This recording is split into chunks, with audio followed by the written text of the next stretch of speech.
রাজশাহীতে ডেঙ্গু ঝুঁকি এখন আর কোনো শুধু শঙ্কা নয়, স্বাস্থ্য বিভাগের জরিপেও মিলছে তার স্পষ্ট ইঙ্গিত।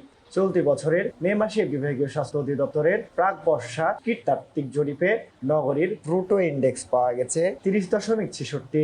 অথচ বিশ্ব স্বাস্থ্য সংস্থার মানদণ্ড অনুযায়ী এই সূচক 20-এর বেশি হলেই সেটিকে ডেঙ্গু সংক্রমণের উচ্চ ঝুঁকি হিসেবে ধরা হয়।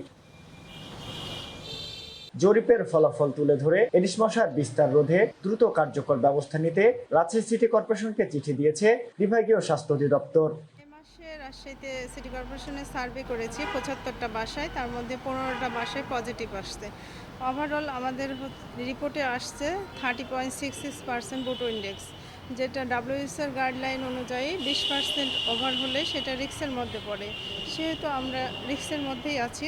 সিটি কর্পোরেশন রাজশাহীকে প্রশাসক মহোদয়ের কাছে একটি চিঠি করেছে এবং সিটি কর্পোরেশন প্রয়োজনীয় ব্যবস্থা গ্রহণ করেছে। অ্যাকচুয়ালি আমাদের ডেঙ্গু ব্যবস্থাপনার জন্য উপজেলা, জেলা এবং মেডিকেল কলেজ লেভেলে সকল প্রস্তুতি সম্পন্ন রয়েছে। স্বাস্থ্য বিভাগের সতর্কতা পাওয়ার পর এডিস মশা নিয়ন্ত্রণে পরিষ্কার পরিচ্ছন্নতা অভিযান, লাভা ধ্বংস এবং জনসচেতনতামূলক কার্যক্রম জোরদার করা হয়েছে বলে জানিয়েছে রাজশাহী সিটি কর্পোরেশন।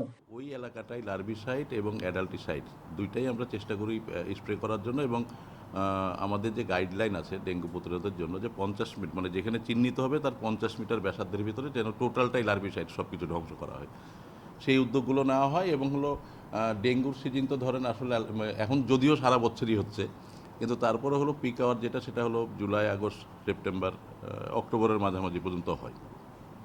এটা ওনাদেরও একটা কন্টিনিউয়াস প্রসেস, ওনারা আবার কিন্তু এটা আমাদেরকে দিবে, যখনই দিবে তখন কিন্তু আমরা হলো যৌথভাবে তখন এর কার্যক্রমগুলো নিই, এবং এটা একটা সমন্বিত প্রয়াস। জনস্বাস্থ্যবিদরা বলছেন, শুধু সিটি কর্পোরেশনের উদ্যোগে যথেষ্ট নয়, বাসাবাড়ি, ছাদ, বারান্দা কিংবা আশেপাশে জমে থাকা পরিষ্কার পানি এডিস মশার প্রধান জন্মস্থল। তাই ডেঙ্গু প্রতিরোধে নাগরিকদেরও সক্রিয় অংশগ্রহণের বিকল্প নেই।